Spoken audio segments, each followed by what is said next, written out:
اور اگر نہیں بدلے گی قوم تو قرآن یہ کہہ رہا ہے کہ پہلے ہم چھوٹا عذاب دیں گے اور اس کے بعد پھر اس سے بھیانک اور اس سے بھینکر اور اس سے خطرناک عذاب اللہ کی طرف سے طے۔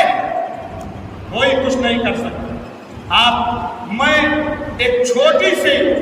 نے ایک چھوٹی سی مثال کہ ایک صحابی ہے، وہ صحابی جا رہے تھے، ان کی نگاہ ایک غیر محرم پر پڑی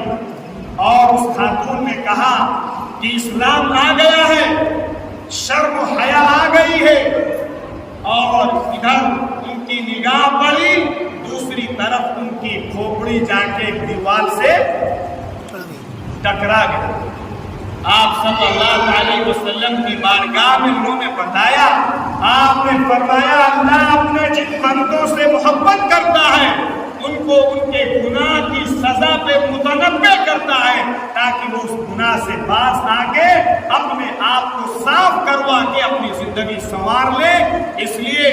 اگر ہمارے کاروبار میں حالات آئے ہیں تو مسلمان کو سب سے پہلے اپنے کاروبار میں دیکھنا چاہیے کہ اللہ کے کون کون سے حکم ہیں جو ہم نے اپنے کاروبار میں جن کو توڑا ہے، جن کو چھوڑا ہے، اس کی بنیاد پر اللہ کی طرف سے یہ احکامات آئے ہیں۔ اگر معاشرے کے لحاظ سے احکامات آئے ہیں اور معاشرے کے لحاظ سے حالات اور پریشانیاں آئی ہیں تو مسلمان کو اس پر بھی غور کرنا چاہیے کہ ہمارے معاشرے کے اندر کون سے پاپ ہیں، کون سی برائیاں ہیں، کون سے غلط کام ہیں جن پر ارتکاب کی وجہ سے، جن کے ارتکاب کی وجہ سے اللہ رب العزت کی طرف سے ہماری یہ گرفت، ہماری یہ پکڑ ہوئی